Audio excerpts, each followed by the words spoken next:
On this week's episode of Inside Outside Innovation, we talk about Anthropic's bet on philosophy, trends shaping work in 2026, and why we need more angel investors. Let's get started. Inside Outside Innovation is the podcast to help innovation leaders navigate what's next. Each week, we'll give you a front row seat into what it takes to grow and thrive in a world of hyper uncertainty and accelerating change.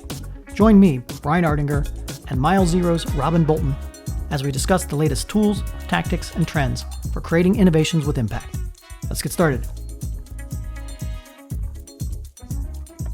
Welcome to another episode of Inside Outside Innovation. I'm your host, Brian Ardinger, and with me I have Robyn Bolton. Robyn, welcome to the show. Thank you. Great to be here again. We are excited, as always, to talk about innovation and all the things that we've learned. Anything going on in your life that you want to share?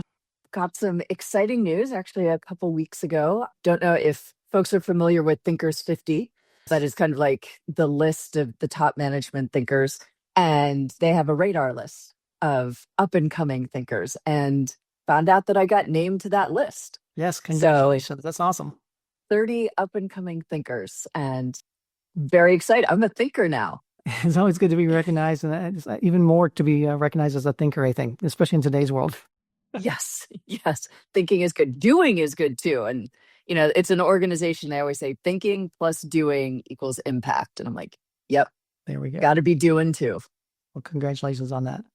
Thank you. What about you? What's new in your world? Right now, we are buried in 7 inches of snow. So that was fun. The week before, we were in Phoenix. So I think I picked the wrong week to go on vacation. Other than that, unburying from email and unburying from snow this week. So it's all good. Well, at least you had a week of warm to remember what that's Remember what it was like. Excellent. Well, let's get started. We've got a couple of different articles over the last few weeks. The first one we want to talk about is a YouTube video from AI News and Strategy Daily by Nate B. Jones. He had a video a couple weeks ago talking about Anthropic's CEO's bet on the company and his philosophy. And the data says that he's right, that he's thinking about things in a little bit different ways. It really talks about the constitution that Anthropic has put together. They put together an 80-page Claude constitution outlining the principles of how they've developed Claude, and thinking about it, quite frankly, in a different way than a lot of the other AI companies have been thinking about it. What they've said that they've done is really look at how do you build these AI models using core principles rather than having to build out every single rule and what the AI has to do based on rules, and more about what's the philosophy of how the AI model should think through the system so that it gives it more flexibility. And basically this idea of having a more flexible constitution or a way of thinking versus a strict rules-based approach may actually be a way that is going to give Claude an edge in the future. Yeah, this was really fascinating because it brought up a theme that we've talked about several podcasts since the start of the year, which is judgment. And we've always talked about it, we've seen it written about it. It's like, hey, judgment is what is going to continue to give humans relevance because we have judgment and AI is just rules-based. And so what was fascinating and terrifying was in this constitution, it's based on Aristotle's philosophy, and it emphasizes that they're trying to build Claude to exercise judgment versus following rules. And I was like, uh-oh, if that was a human moat to kind of give us relevance, and we're building Claude that I use daily to exercise judgment, this is going to result in some very interesting things. And so kind of early on, obviously Claude has not progressed to having full wisdom and judgment. But now with this constitution, one of the things that Nate mentioned is that when you're prompting Claude, the why matters more than the what. So the importance, because of this constitution and how they're programming Claude, that when you ask for something, you're going to get a better response if you explain why you're asking for it versus all of the other, Chat, Grok, Gemini, etc. You can just put a request in and it will answer. So I thought that was interesting. The idea of having additional context and giving the LLM the ability to take that context into decision-making, I think is where it's different versus saying, you have to go on a particular path, but based on the context of that path, you may have different outcomes. And that's just like in real human life. When you're presented with problems or forks in the road, you oftentimes take into consideration all the context around it. rather than a specific rule. Like in this particular case, I have to follow this particular rule. And sometimes that's not the case. Sometimes you break rules as a human because you know the context is different.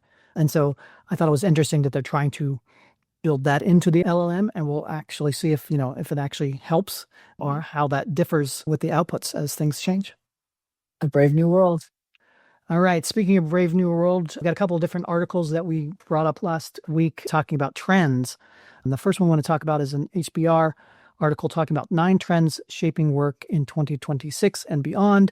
And this goes into a lot of different topics. And I think the primary topics really around how are people thinking about AI, how are people unlocking value from AI, how are employees engaging with this. It's not necessarily trends, but this is the reality of the world. So what are your thoughts on this article? Yeah, this one, when I opened it to read through it, I was like, okay, trends, like, let's go. Like, what's coming down the pike? And after reading it, I kind of felt like, oh, this was my news summary of the day. Because it goes into AI layoffs outpace AI productivity gains. Yep, check. Culture dissonance holds organizations back from performance goals. Check. That's been true for a while. AI takes toll on employees' mental fitness. Nailed that one. And it goes on. And so I just thought it was very funny that this was talked about as trends when I would say like these have become everyday realities for people just kind of at any type of organization. It'll be interesting to see how these play out. Some of the things they talk about are, how forward-thinking employees are, quote unquote, restoring humanity to the hiring process. And they're thinking about, not just the ability to sift through resumes and that, but like actually looking for things like judgment, things like how do you actually understand what the person is building and why. Those are becoming more and more important as we've sped up some things through AI, and that has caused additional issues or reactions that we're having to kind of backpedal a little bit. Even things like one of the trends they talked about is corporate espionage and the risks of that. And I was talking to another person this week about cybersecurity and how, basically if anything goes into the cloud, there's a cybersecurity risk. And so is that going to lead to this, maybe a trend towards putting everything onto a computer and going back rather than the whole cloud infrastructure? Maybe we go back to a model where everything's, based on hardware in your desk, and how that might change the world. And so there's a lot of different things that are hitting so fast that I think we're getting slightly ahead of ourselves, and then we take a step back, and then we go ahead of ourselves and we take a step back. And it'll be interesting to see, can we keep up with that pace, or what happens in the process? At times it feels like kind of the Red Queen problems, they say, for any Lewis Carroll fans out there, that you have to run twice as fast to stay in the same place. There's that, but there's also, as you said, taking a step back. And again, kind of humans are the solution for a lot of these ills. And then the other Chend article, we're not going to get into it too much, but Matt has a zine at kleinklein.com. And every year he takes a look at these meta trending trends, and he analyzes, all these different global trend forecasts and that, and tries to put it into a report that analyzes and looks at the shifting meta trends, kind of the bigger trends based on all the trends that he reads. It's a great opportunity to go through that. It's a pretty thick report every year, but he looks at everything from cultural trends to technology trends, and it's a very good resource to take a look at.